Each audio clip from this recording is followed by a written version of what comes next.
Hey everyone, and welcome back to another video. And in this video, I'm going to show you how to import from Confluence to ClickUp. Now, this video is going to be particularly useful for individuals. Let's say that you're already using Confluence, but you're migrating over to ClickUp.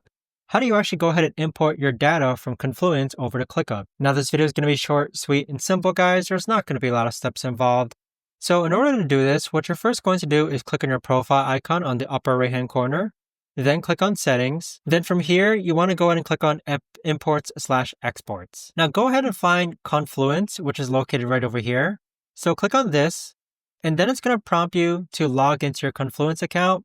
And so from here, just simply follow the on-screen prompts to import your Confluence documents over to ClickUp. But that right there, guys, is the best and easiest way that I know of to actually go ahead and import Confluence to ClickUp.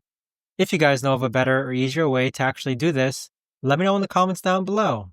I would love to know. Thanks so much for watching, everyone, and I'll see you guys all in the next video.